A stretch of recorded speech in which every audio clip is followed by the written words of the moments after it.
Oh, thank you. That was very good. I love that opening. It's so visual and uh, so much feeling in such a short section, really.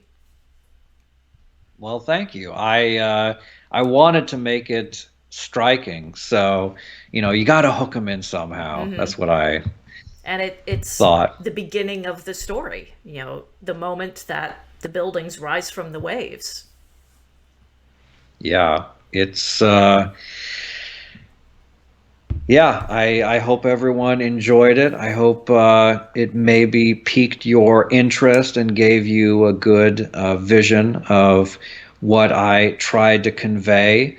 I think we're doing Q&A now, so Yes. if Chat, if you yes, if have any questions, feel free to type them in. And also, there it is, the link right there, brain-lag.com. You can buy copies there, or I believe you have some copies of your own as well, unless you've sold out of them.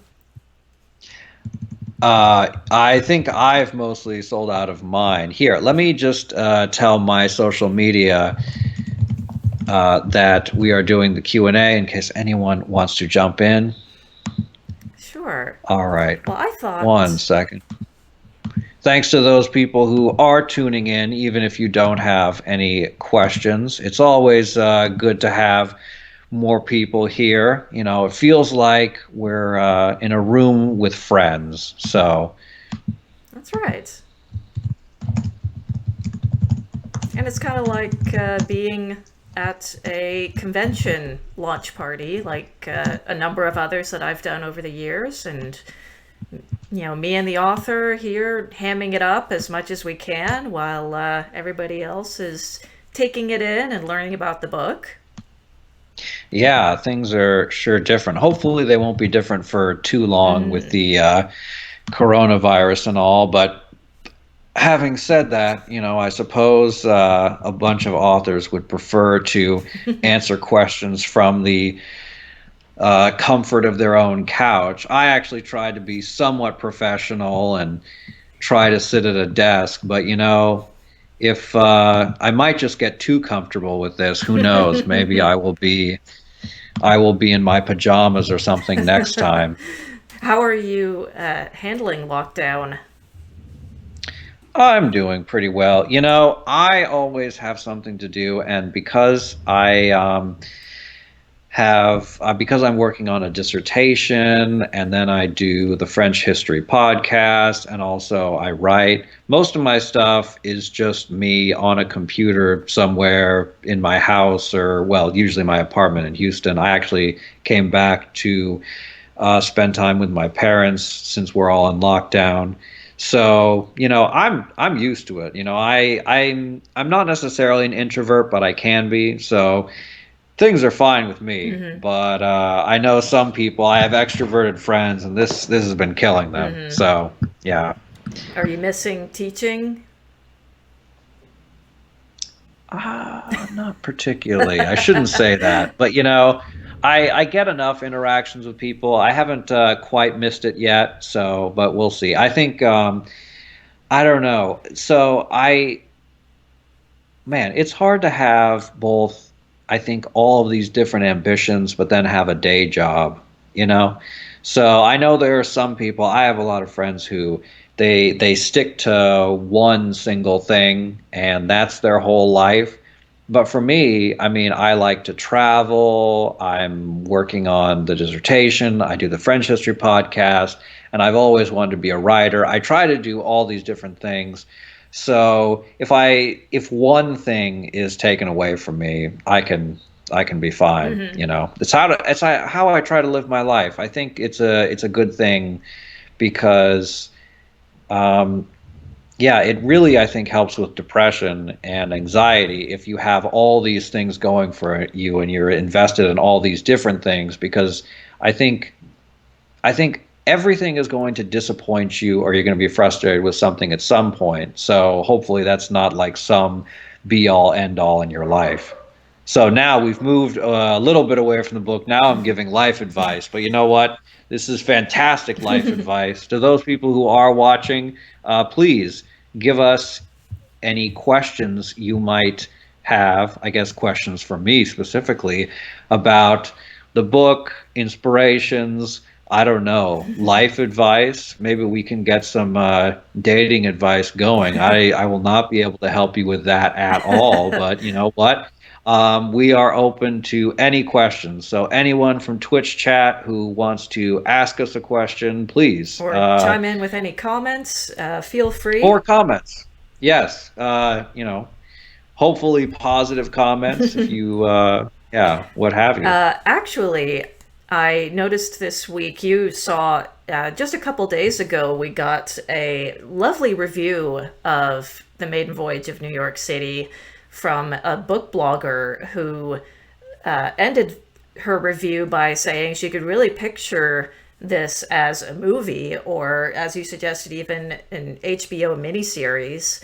So, That's the dream. yeah, I don't know if you've ever thought about this, but what would be your ideal movie cast? Oh my gosh. Well, here's the problem is that by the time it would get made, it would, but I guess if I had some magic ability to cast anyone, well, first, Idris Elba. Idris Elba is Miles Buhari, or in any role, because he's amazing. I love Idris Elba, but he would be Miles Buhari.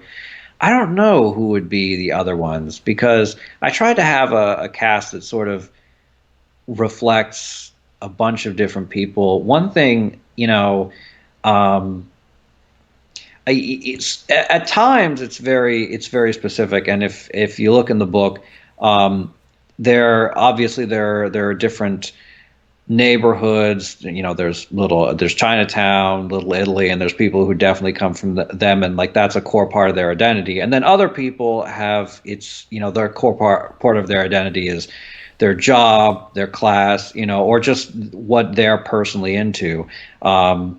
Cassidy Kakia is kind of a otaku. She's kind of a nerd.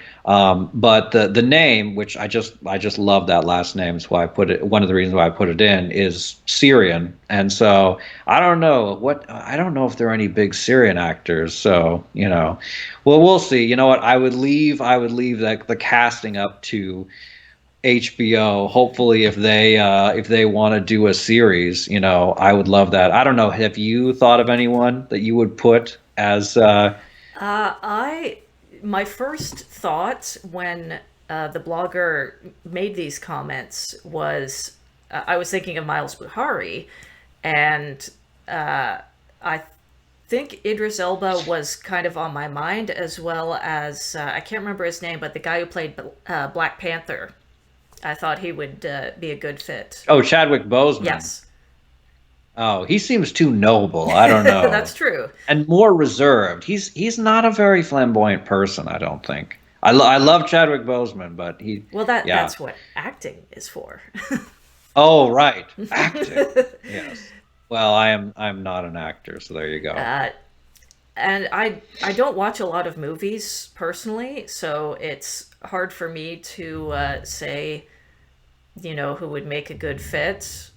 About the only actors I'm really familiar with, kind of on a larger role, would be those who have done Marvel movies, because that's Oh, kind of the main thing that I watch. right. Um, Has Brainlag had any books turned into like movies or TV or anything? Not yet. I did have someone who was into intellectual property, someone who does IP for a Chinese studio, once buy a couple of books from me at Gen Con. But yeah, we'll see. Maybe it'll eventually happen. Yeah, maybe I can be the first. I don't know. There you go. We do Yeah. have a couple of audiobooks, but I narrated those. Oh, okay. But yeah, I'm sure they're fantastic. I loved making them. I was really surprised at how much fun it was to do, especially the speaking roles for some characters. And I've mentioned this in an interview before, but the last audiobook that I released, Innocent Earth by Daley McClenning, my absolute favorite character to voice was a flamboyant preacher from Kentucky. Oh And yeah. Oh my gosh. I couldn't even imagine. we are the only, and I repeat, only American delegation. It was just an absolute delight. See, yeah, that is something that I do not know the etiquette for, because do you just go full ham, or, more reserved? But I would yeah, I I will leave that to your expertise. Well, expertise might be putting it a little strongly. I had never really looked into acting or, voice acting in particular prior to doing it, but it just was a whole lot of fun. Well, awesome. So let's talk a little bit about your writing process. All right. So I noticed one person asking a question, when is the sequel? Oh my gosh. Um, I I hadn't planned on any sequel. I think stories should be very self-contained, and so I didn't even think of one. I mean, I suppose that you could do one either following the sort of core story itself, the uh, city of New York City, or the characters. But I think that if we're looking at sort of a whole world that's dealing with catastrophic environmental change, I mean, you could do it about anywhere. And to be completely honest, I think that there are certain parts of the world that might even be more interesting. Places like, I don't know, like Indonesia, which you're going to see like an entire nation that's going to be radically altered, as opposed to the United States, where we're mostly, very little coast comparatively. So I think that, the world I created, it has so much potential, but I'm not sure I'm quite the person to write that. But I don't know. What's interesting, so I wrote another book which is slightly shorter, after writing the Maiden Voyage in New York City. It's not been published yet, but I wrote a book that has absolutely nothing to do with this world, and the next book that I want to write is actually more of a Lovecraftian fantasy, not quite a Lovecraftian horror, but a Lovecraftian fantasy. So my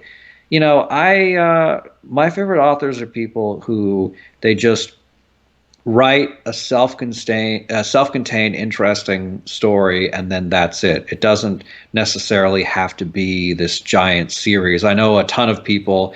They immediately, when they start writing, they want to create a 7-book series, and I think that's just sort of overwhelming, both as an author and as a reader, because I don't know if I can commit to that, as a reader.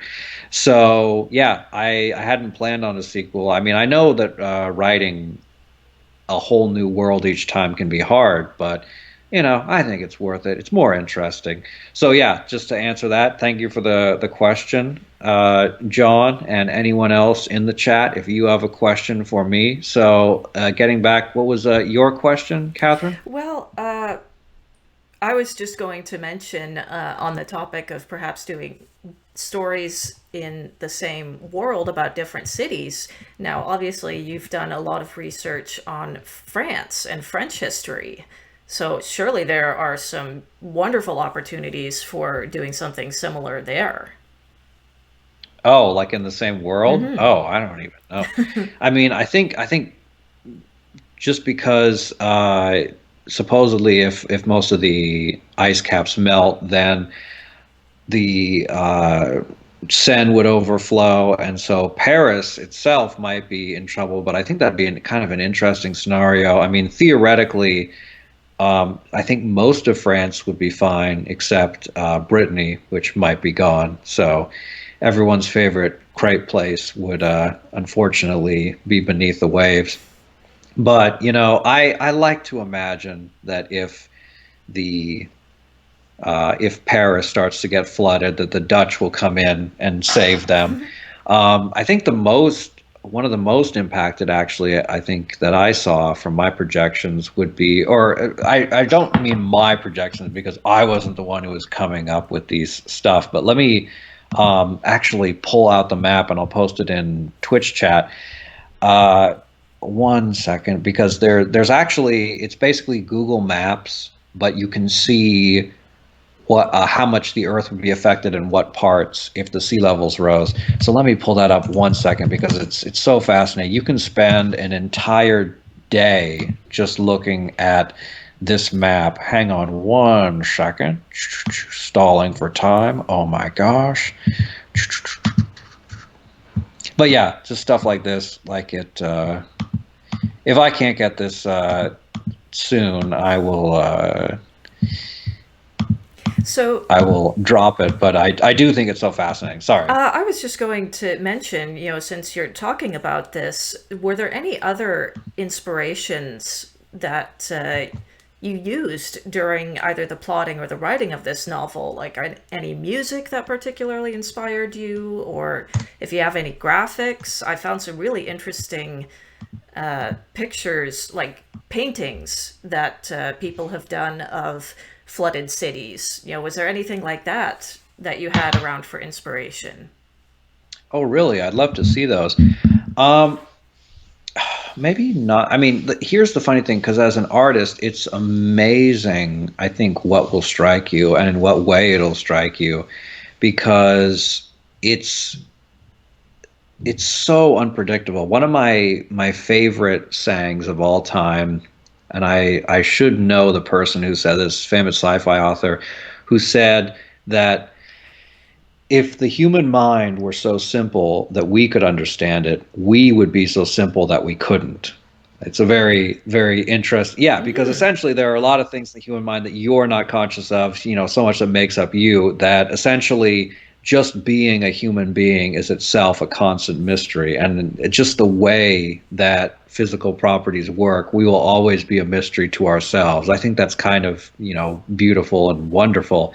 So as far as what inspires me, I mean, it who knows? I mean, there's some stuff that I can definitely draw parallels to, but I got this idea for my next novel, which is sort of a Lovecraftian fantasy that takes place in the 1890s. I got that from listening to um, Lolita, which, for those who haven't read Lolita, it's a book about a guy in the 1950s who is infatuated with his underage. I think it's well, I no, they're not related, but his underage stepdaughter. So, but just the way that the novel speaks, the way that essentially it's a person dictating his own insanity to a judge. I thought that was so fascinating, and just the ideas just flowed from there.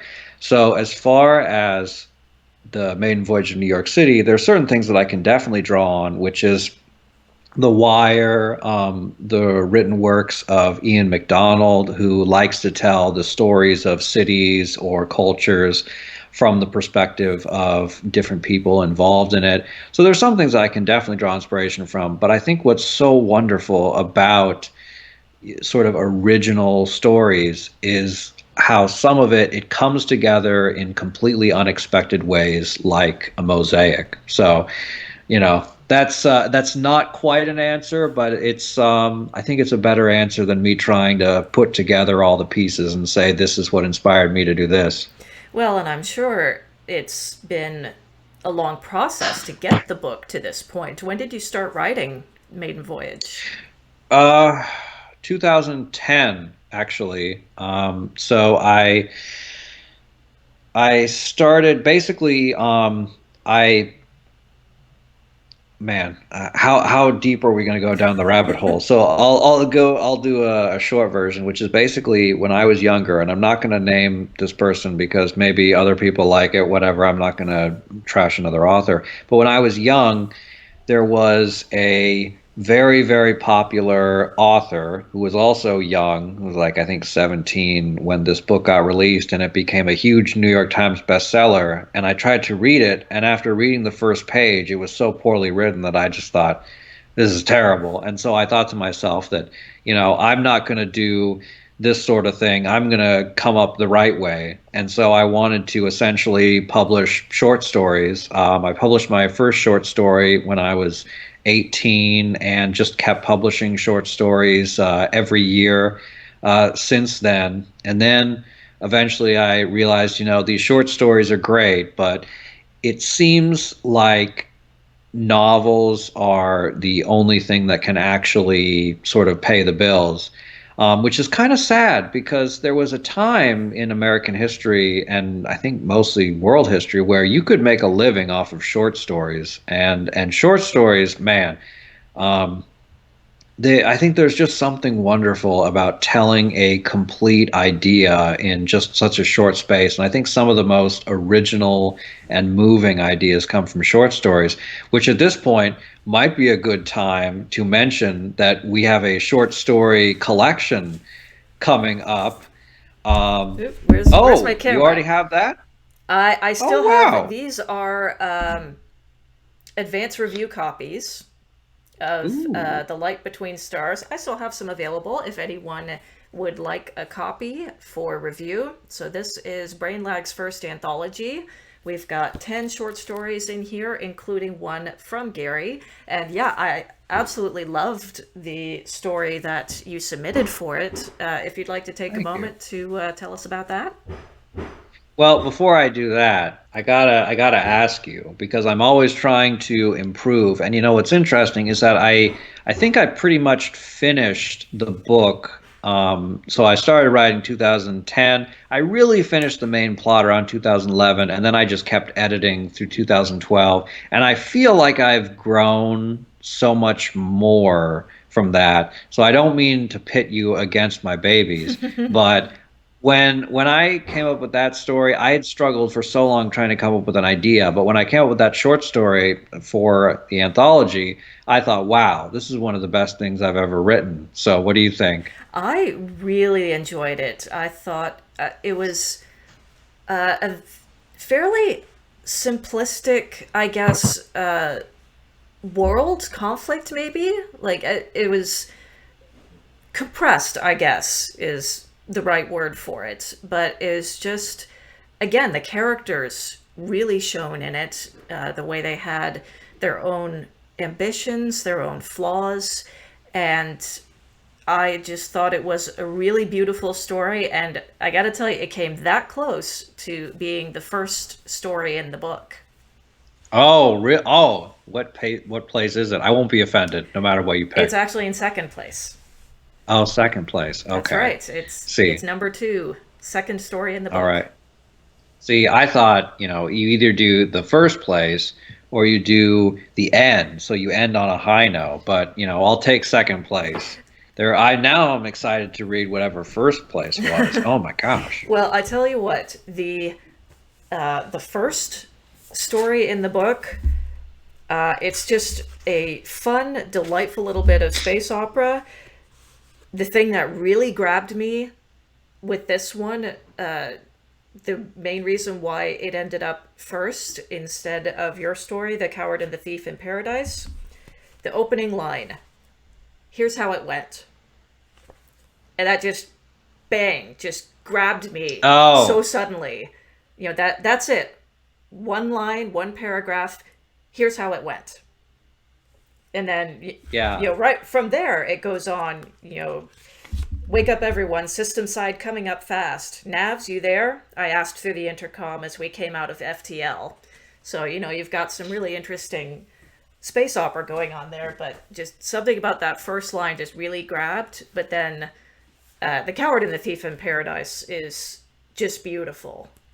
But I have the best title. You got to admit that. Yes. I'm just gonna say. Yes. Okay, thank you. That was, I love the title. I love the whole story. And uh, just flipping through it right now, the way you brought in the theme because I told all my authors that the theme of the story, though it was really very loose, was reach for the stars. And so, just here and there, there's a mention of the main character who is very isolated in this facility, dreaming of a star that she named Bellatrix. And it was just a little something. It doesn't really impact the story, but it just adds another level and a bit of life to it. Well, I guess that's why I got second place. But I'm glad we got sort of talking about this because not to distract from the maiden voyage, but there are certain points in the book, The Maiden Voyage of New York City, where I try to.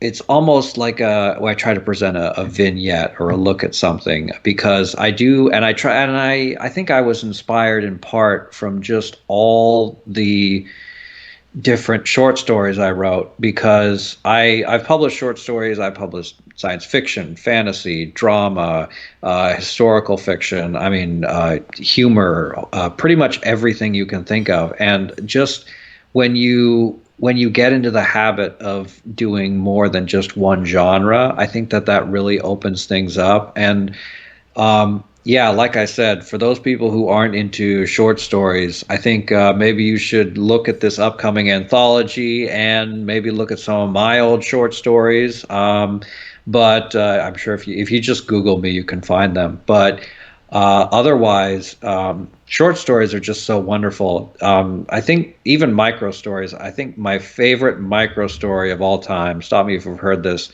but. But my favorite micro story of all time is Time Loop. I think we're in a tells an entire story in a sentence. Like that sort of thing just it blows the mind.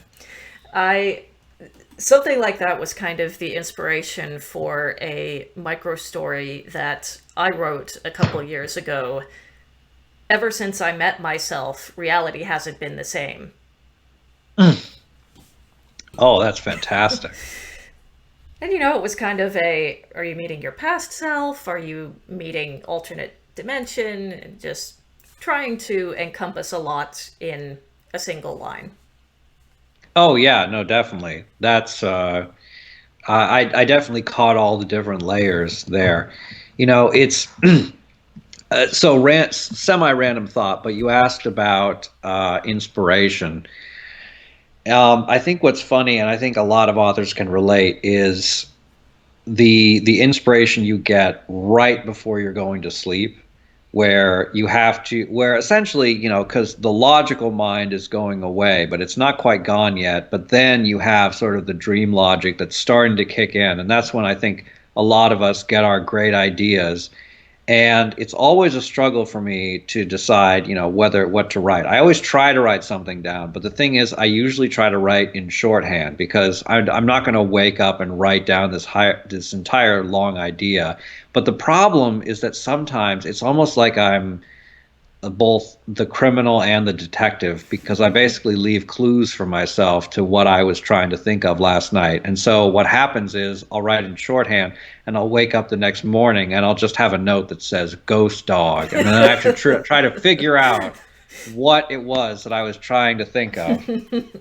Yes, I've read comics online about similar type thing. And you have these brilliant ideas as you're going to sleep, and you write it down, and then you wake up, and it's like, what on earth was this supposed to be? Right. What, you have any good stories like that? Like particular ideas you couldn't even figure it out?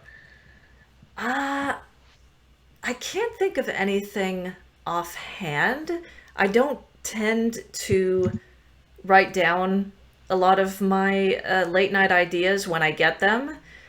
Um, I did have one of my novels was inspired by a dream that I had, and I'm not really sure how because the novel and like kind of the core premise of the novel was completely unrelated to the dream, but that's where it came from nonetheless. I have very No, that's I have very weird dreams though, so it's kind of hard to Oh, get inspiration from my dreams in a lot of the time. How yeah, about no, you? but yeah, getting back to the whole beautiful. Oops. Sorry, we Uh, audio cut out for a moment there. oh no. Hopefully that wasn't on my fault or something. But inspiration. Yeah, I've had certain things. I have this long notepad of different story ideas, and then half of them I think might possibly be worth pursuing if I could figure out how to do them. And then the other half, I just have no idea. So, but that might be the fun putting it together. So we'll see. I do. I have one story idea that I think might be the best idea I've ever come up with, and that I want to start writing. But the thing is that between my my dissertation, the podcast, and then just other life things. I mean, who knows? Who knows how long that's going to Hmm. take? You know, I wish I had more time. And then I actually I have written another novel already that I haven't gotten a publisher yet. I haven't sent it to you. That's yet. Oh my gosh, this is it's that part of the interview. I haven't sent it to you yet, though. We'll see. Although the thing is that when I wrote this the maiden voyage to New York City, so I wanted to push some boundaries and definitely make some things different from what was normal, but at the same time, it kind of has a familiar structure at times because it has sort of introduction, the rising plot, the third act, the denouement, that sort of thing. But then the story that I wrote after this, I was kind of just got so bored going to theaters and seeing every single story about a uh, physically fit, mentally healthy 30 something white male saving the universe, particularly with superheroes. And I love superhero movies, but I was just getting a little tired of that. Hmm. And so I decided that I was going to write a book about the least likely person imaginable to be a hero, and then they were put into a setting that really wasn't so much. It was a very, I can only talk so much in the abstract, but basically, yeah, it's both the plot and the character is something that you would never see in a Hollywood movie, which I think is a terrible way to sell your book to the public, but it's something that I enjoyed writing, and that's the quandary.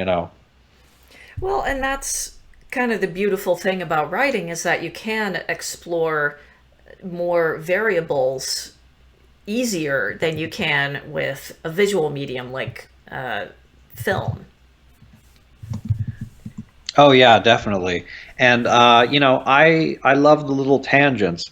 I love essentially going to just uh, just off to a side. Sorry, I'm just. By the way, we're in the Q&A section, so anyone who has just sewn up, please ask me any questions about the book, about anything, life in general. Maybe I can fix your personal problems. But yeah, getting back to what we were saying, yeah, I think what's so wonderful. I don't know. I think I'm a bit of a maximalist because I know, minimalism is all in vogue and it's sort of tight condensed plots, character goes from A to B. But I kind of like it when the characters just sort of go off and they do something that doesn't necessarily get us to the end of the plot, but actually shows us something about the world they're in and the characters themselves. Like, for example, I have a chapter where one of the police officers, Alex, is just walking around on his beat and he is keeping track of all of the American flags that are showing up because basically with the rise of with the saving of Manhattan, there's this sense that, well, things are going to be okay, and there's more patriotism and people coming out, and it's just him walking around and just getting the mood of people. And I know that that might not sound like the most exciting thing, but don't worry. There's a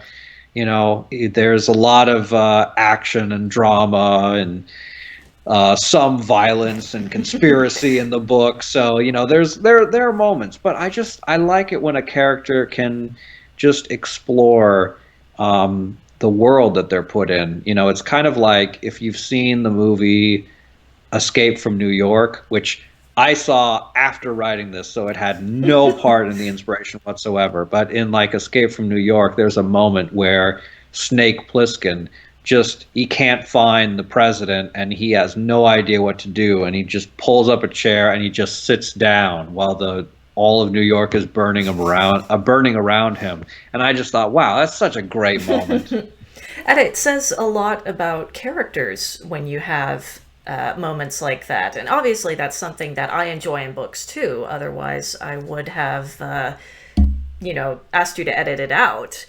But I really enjoy having, that extra look into the world and to the characters. And it was such an interesting quirk of Alex's character in that chapter, as well as follow up, because it was following Cassidy telling Alex, look at the American flag. When was the last time you saw one of those flying outside a building? And it also leads into further events. And so that's one thing that I really enjoyed about all those. As you were saying, some of your chapters are kind of like little vignettes, but they still advance the story along. And I found all of those really interesting in Maiden Voyage. Well, thank you. Yeah, I like having the characters sort of, stick to people's ribs. If you're eating a meal that's, something you haven't had in a while, and that just sticks to you. I kind of want to have people have that feeling towards the characters, because there are, there's exciting moments in this. There are a couple sharks. There are some interesting things that happen in this. But I think that you could write a story about the biggest galactic space battle of all time and come away with very little from it. But meanwhile, if your character has like a hangnail or something and has to painfully tear it off, that might stick with you more than this galaxy-wide battle. So I think that's why I don't, I know, I have a friend who's an author himself, and he helped me edit it, and he wanted me to cut down a little bit and cut out some of the more superfluous character stuff and focus more on moving from A to B. But I thought, you know what, the characters are the story. Mm-hmm. It's not the action, it's the characters. The action, for me, that's the background. The characters are the story. Mm-hmm. So you touched on kind of where Maiden Voyage began earlier. So how do you decide like when and where and what type of these types of scenes to put into the story as you're writing it? Oh man, I mean, I think that everything sort of has to flow naturally, and it's sort of where I would expect these characters to be. But I do like to always have them go by some noticeable or striking part of the landscape. Like, for example, there was one part where essentially Sophia Ramos is, and actually Lezu too at another part, go through what once was Central Park. And in Central Park, there is an obelisk that was actually taken from ancient Egypt. And that's, you can go to Central Park today and it's still there. And so there's a point in the book where they you can sort of see the top of it, and there's this discussion of what's going to happen to Central Park now that New York is reviving. What's going to happen to Belvedere Castle? So something striking like that. Or there was another part where, well, there was a really um, not to give it away, but there's a very tense and kind of disturbing part at one of the a very old skyscraper, which the skyscraper that I listed was fictional, but it's based on sort of the first skyscrapers, which in their day were about 10 stories tall, so not hardly at all. But if you just imagine this sort of 10-story tall ancient brick building. Maybe it's got some algae and barnacles stuck to the bottom, and just sort of seeing this floating around your city, that I think those striking images are what really pull people in. And so even though I have the characters mostly do what you would expect them to do and occupy the roles that you'd expect from them, I like essentially putting them in almost fantastical scenarios. Obviously this is tries to be a bit more grounded because this is sci-fi, but I do think there needs to be a level of awe to the set pieces. And I loved all those details that you put in about, like in your reading earlier, the bottom stories of the Empire State Building is filled with dogfish and eels, and talking about the water line, the salt line that you can see on every building. And I see we So also have a couple of great questions from the chat here. yes, thank you, chat, for jumping in. Any questions you want. So let's see. Did you spend time in New York City for research? So yeah, I've been to New York City. I wish I could have spent more time in New York City while I was writing the book, because essentially I went to New York City, and I think just being there really stuck with me. So I think that I definitely I spent some time there, and then while I was researching the book, I was doing a ton of research on New York City. I hope it shows. I wanted to be faithful to all the different areas, different skylines, and not just in Manhattan, but also in Queens and the Bronx and Brooklyn and all those places. I can name places in New York City, but yeah. So I did spend time in New York City. Probably not enough. I probably should get back there. Did you pull elements from other big cities across the globe? Oh, I mean, absolutely, 100%. I'm kind of in love with big cities because I was born and raised in uh, the outskirts of Salem, Oregon. So small town feel. It's starting to get into being sort of a mid-sized city, but when I was growing up, we were just out in the woods. And so I've sort of been attracted to big cities. I went to undergrad in the greater LA area. It was really Orange County, but I say greater LA area because saying that you're from Orange County is such a terrible thing. I know, right? But maybe they don't have the same stereotype being in Canada, but it just sounds so preppy when you say you're from Orange County. And now I'm in Houston. I'm in Houston. Oh, you're from the OC? Oh my gosh. Yeah, there's some very cool stuff in the OC, but you got to say you're from the greater LA. It's kind of like people who are from like you know, well like oh, hey. Yeah, thanks for joining me. Yeah. Um, but yeah, but then to just to answer your question before I get sidetracked. So yeah, and I've been to all these big cities. I went to Paris and Barcelona and London. Absolutely love that. Tokyo is like my new favorite city, but I wouldn't be comfortable writing a story necessarily in Tokyo. Maybe a short story, but not a full novel because I haven't been there long enough.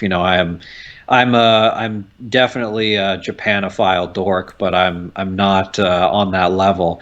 So yeah, I've definitely drawn inspiration from these different cities, and there's even a point in the book where Mayor Sofia Ramos is talking about reviving the city, and she's talking to an ambassador from China who wants to help them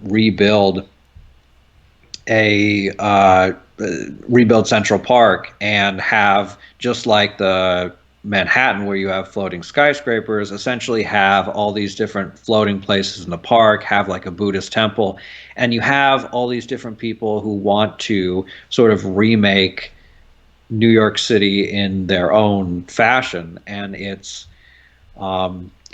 a little bit of tension because essentially Ramos doesn't want any one group to have more impact than the other. So it's well, I just read the book. Oh my gosh! But yeah, point is that yeah, I drew from a lot of different inspirations because I am pretty fascinated by sort of the big city idea in general. So I hope it shows. I certainly Yeah. felt that it did.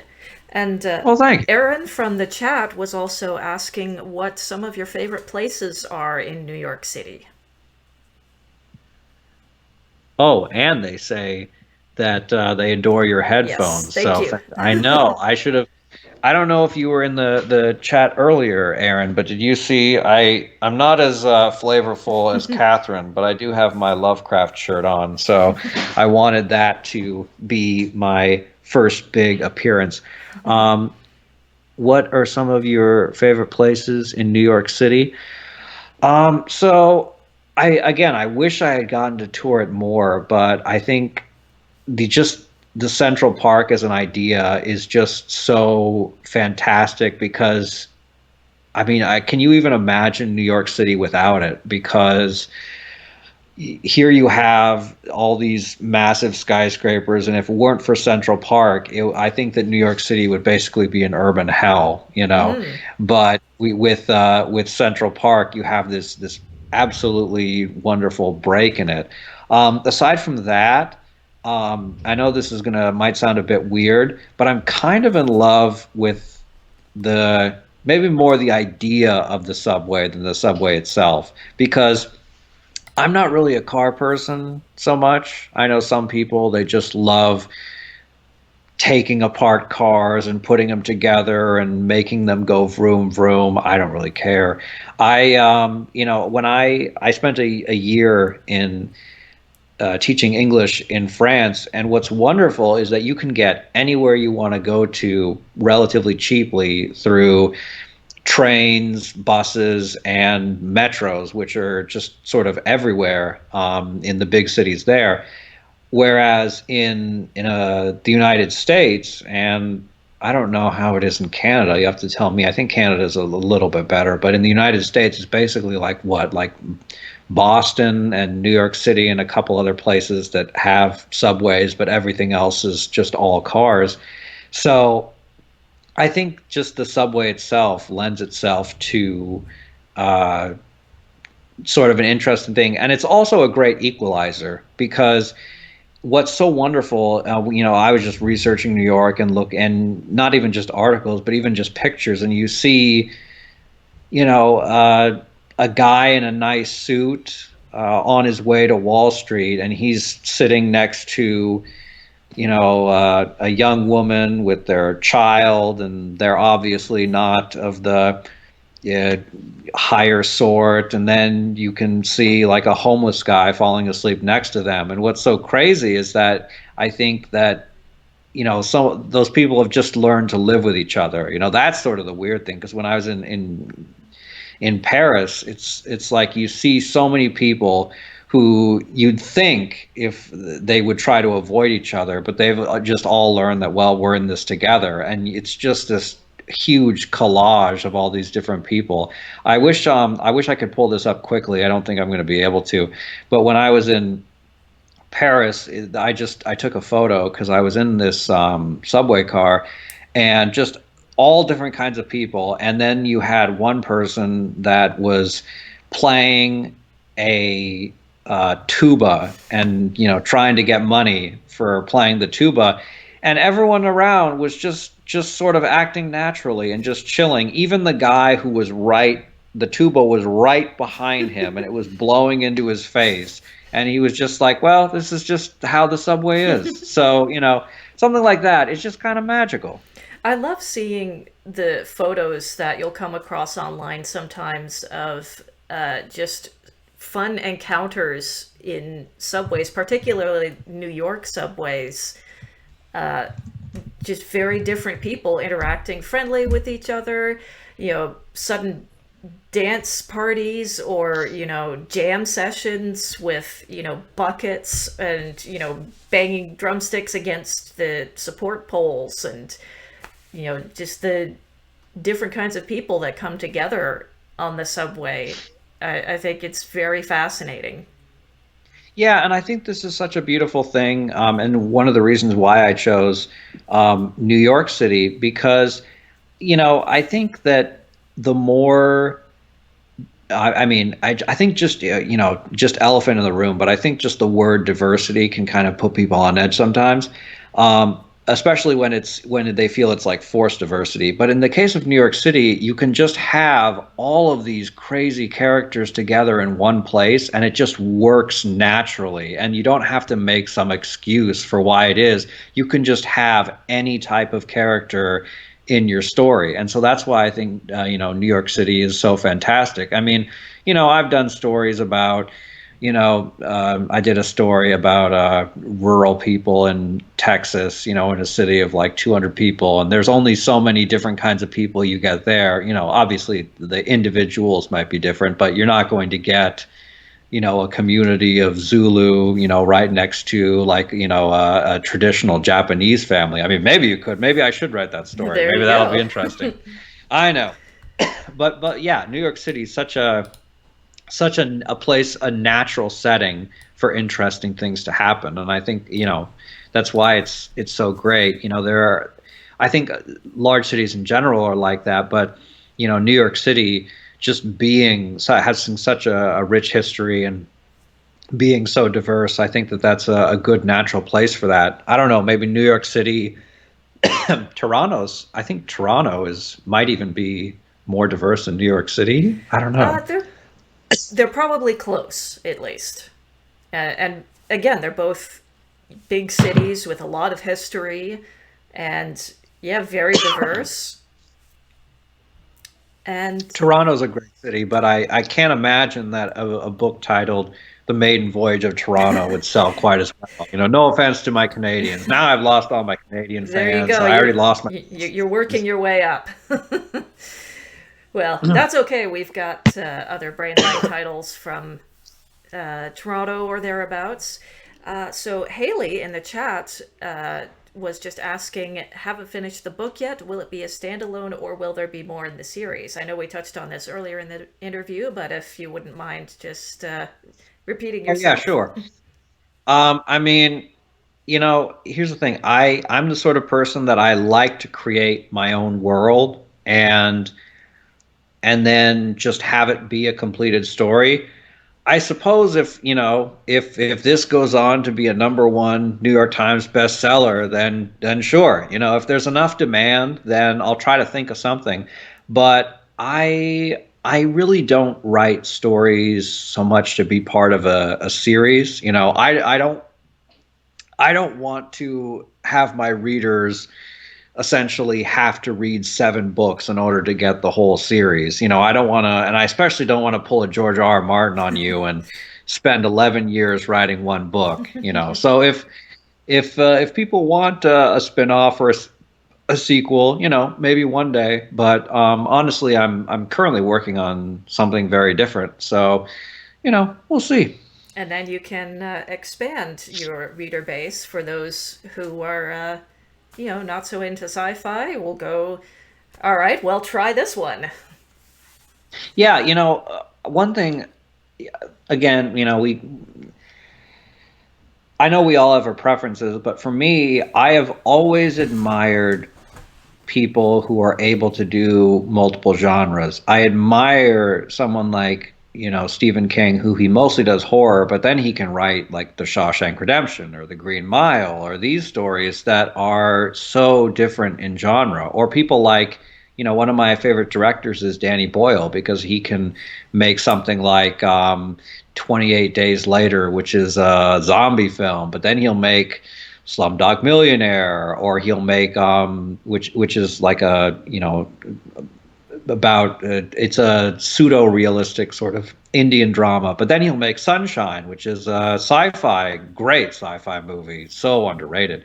So, and I kind of want to be like that. I think that it's wonderful to see a voice or an artist that it's not about the genre, it's about their ability to create characters and have a connection with people. And so that's what I've tried to do. And I write in all genres. I'm not going to look down on those people like Kim Stanley Robinson, who he writes nothing but sci-fi, and there are people who they only write in that genre. But I think it's just I personally admire people who write in all genres.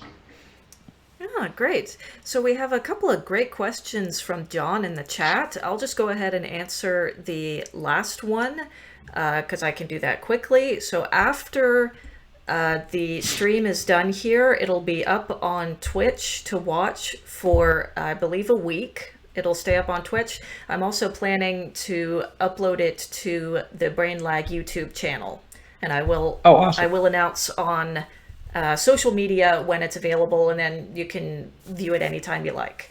So how about we also talk about what places would you like to see that you haven't? Oh, in New York City or in general? Because there's so much. I definitely need to see the Modern Art Museum because I think that's amazing. Um, I didn't get to go out to the Statue of Liberty. I don't know. That feels like such a touristy thing to do. But I feel like you got to do the touristy thing once. Oh yeah. You got to do it once, and you got to see, one thing that bugs me about tourists, I feel like there should be a tourist etiquette where basically you see something like famous and then you do like photo, photo, photo, move on. But I've seen some people who it's like, they spend like 10 minutes or, if have you ever been to the Louvre? I have not. Well, Okay, well, if I have, it's been too long for me to remember anyway. something though, okay, it's worth going, but to anyone, even if you haven't been to the Louvre, I feel like a lot of people have seen at least the photo of people at the Mona Lisa because Oh you can't yes. see the Mona Lisa. You just see people at the Mona Lisa trying to take pictures of it. And And of course the actual painting's only like this big. yeah, it's not big at all. And so, yeah, no, when I was there, I definitely took a picture of the people taking pictures. So yeah, as far as where I want to go, I mean, oh man, like the whole world's such a wonderful place. I had originally planned to go to New Zealand for my 30th birthday this summer, but then the coronavirus hit, so I wasn't going to get to trek all around New Zealand. But aside from that, I mean, there's. I think what's so to answer your question, I definitely want to travel as much as possible because one thing that I was talking about to a fellow or to someone who was aspiring to be a fellow author is that I think as an author, you can't just learn the technical side, like how to construct a story, how to construct a sentence. I think that you have to be an interesting person. That to be a writer, it's not just a career, it is a life. And I think readers can tell if you have a passion for life, if you have an interesting perspective. So, one of the reasons that inspires me to go out and travel is to gain more of that. So, as far as your question, what places would I like to see that I haven't? I mean, pretty much everywhere. And what was your favorite, most inspiring book you read as a child? Probably Count of Monte Cristo. I read a ton of books when I was young, but I think Count of Monte Cristo, it always stuck with me. Just something about the complexity of the plot, and you never knew where it was going to go. Alexander Dumas, What a guy. Great author. All right. And Haley asks, if you were to write about another world city, what would it be? Would you set it in the future or the past? Oh, I think everyone's written about Paris, so maybe that's not for me. But you know, I don't necessarily.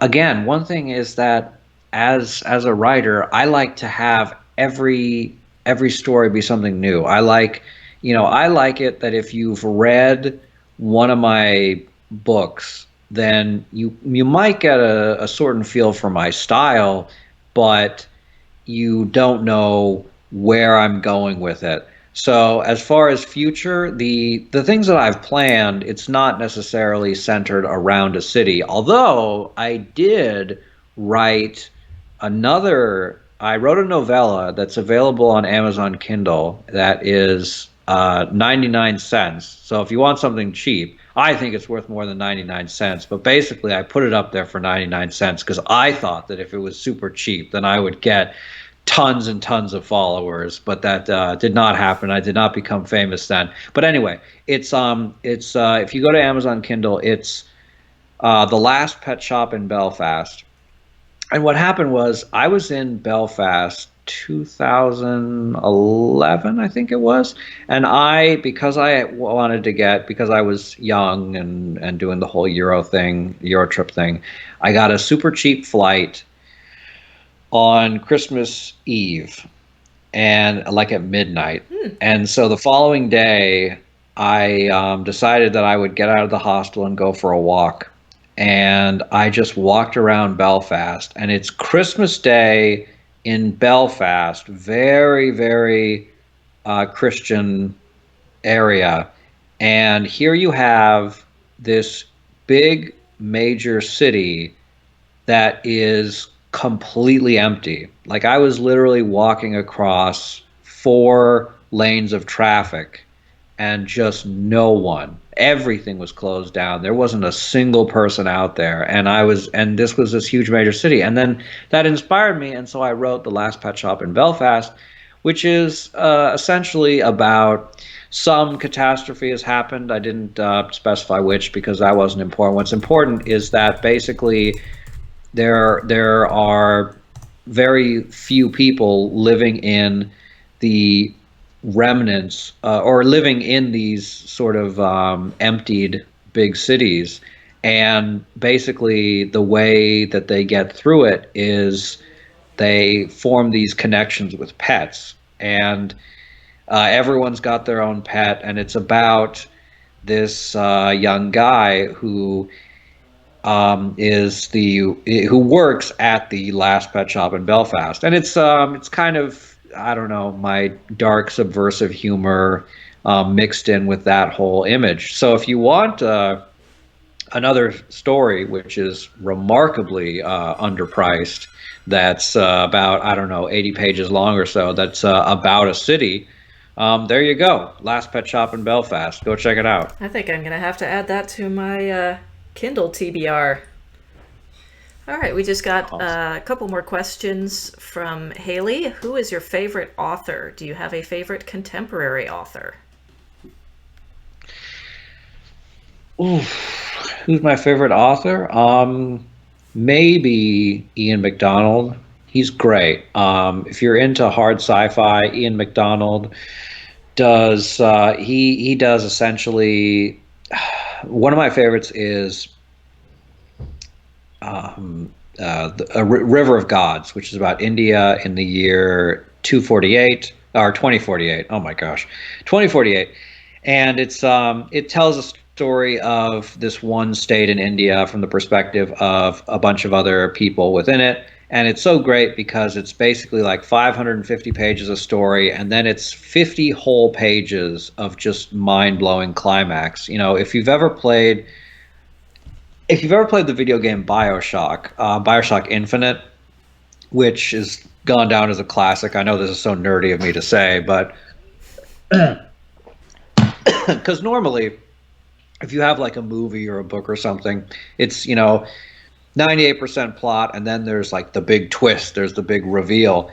But you have something like BioShock where literally just 20 minutes of things that change your entire perspective, and it just blows your mind. Well, for River of Gods, here was just 50 whole pages, and every different page you turn to, something amazing happened that changed the way you thought about everything. It was just 50 pages of twists, and they weren't gimmicky. They all made sense. And so it's a super thick book to read, and I didn't get through it the first time, but I forced myself to read through it, and it just blew my mind. So Ian McDonald, one of my favorites. Aside from that, I love Orwell. I love his style of writing.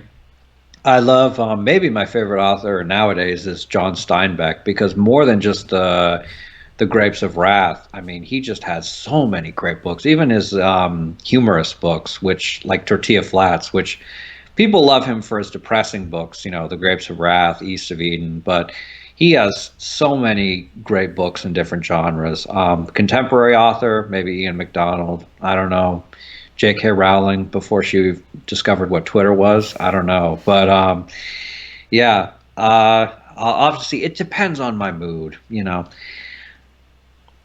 Oh, you are welcome, and thank you so much for all those who tuned in and asked questions. You made me feel special, so thank you very much. And I hope you enjoyed this interview, and I hope you enjoy the book. So thank you all for tuning Yeah, in. thanks for coming, everybody, and welcome to the world, Maiden Voyage of New York City. Yay! So, Thank you for the interview. yeah, thanks for indulging me. So, do we have any final comments or questions from the chat? Go right ahead. I just had one other question written down here that I was curious about. If you had a favorite part of the book, if there's a favorite scene that you just love how it came out, or if there was a part you enjoyed writing the most.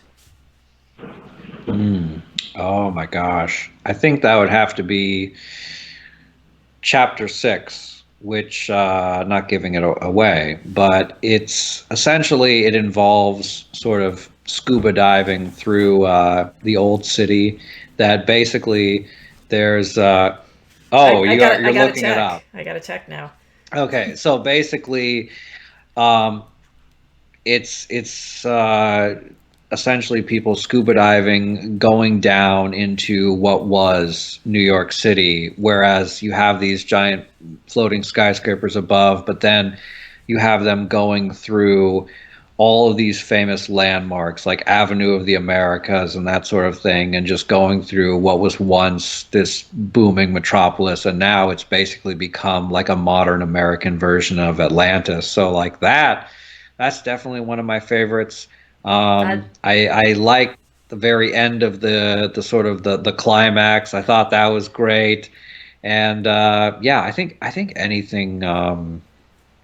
Yeah, I'll stick with those two because I don't want to give away the plot. Yes, But yeah. I definitely have to say the end of the climax, not the denouement or the resolution, but those couple of lines, the ones I'm talking about at the very end, loved them, and Thank and I you. loved the chapter 6 as you were talking about. There was just some of the wonderful imagery that you've put into the book, and you can just picture it. How you're swimming through this, seaweed coated, algae coated underwater wasteland almost. And it just, like you said, it sticks to you. And then the other scene that comes to mind that I like a lot is the one that made you cringe, because I think there's something great about, if you're an author and you can make if you can make people not only just love characters, but you can make people hate them. If you can inspire them, but then there are, a lot. I think authors are much better at inspiring people, but then if you can horrify them, that's the other side. Hmm. And so there's a point where you got very uncomfortable, and I enjoyed writing that a lot. I can see So that. yeah. That was a very striking scene, and the characterization was really vivid in that point. I definitely enjoyed that scene as much as it made me go, oh. All right. Well, it looks like any final questions? Are we gonna do going once, going Yeah, well, I twice? think we gave people a chance to chime in while we had that discussion, and just want to say thanks again to everybody for coming. This has been really great interacting with you, and Gary, having such a nice chat with you, and great job on the reading. Hopefully, Thank you. we'll have that up soon. And Yeah, I'm to anyone who does have any questions, I'm on Twitter, so if you just want to at me or something, feel free. So, so Haley's asking when is our next meeting or interview. So we don't have anything planned just yet, but this was actually, as I mentioned at the beginning, if anyone was here, this is actually my first time ever using Twitch and doing a live streamed interview, anything of this sort. So I did a whole lot of setup. I had to do plenty of figuring out software and dealing with all the, bugs that came with that. So now that I've figured that all out, I definitely am interested in doing some more of this. So, you know what we could do? Sorry not no, to interrupt, please. but um, have you thought maybe we could do like a get together of yourself and a bunch of the authors who are in the upcoming story anthology? Maybe that could be fun I was if you want to do I was that. thinking about that, and I'll just hold it up again for those who came in late. The Light Between Stars is Brainlag's first anthology. Gary has a story in it, and it's coming out in July. So we are doing a bunch of promotions leading up to that, and I definitely would like to see if we can do. Might have to make it a Zoom call, to help get hopefully some more authors in on it. And yeah, I think I'm going to try and see what else I can come up with, because this has been a lot of fun, and it seems like Well, the awesome. chat's been enjoying themselves. And Yeah, thank you. Thank you for the interview. Thank you, chat. I think that is about enough from us. And like Catherine said, the full interview, if you missed part of it, should be up on YouTube, on BrainLag's YouTube channel. So thank you very yeah, and much. again, it's this hand. The link right here, brain-lag.com, is where you can buy a copy of the book, and or otherwise it's available on all sorts of online retailers. It's available through Barnes and Noble, Amazon, wherever you like to buy your books. Nook, as John said, thank you very much, John. It actually should be out now. I don't know why it's saying pre-order, but anyway, thanks for coming, guys, and have a great rest of your weekend. All right, bye. Bye.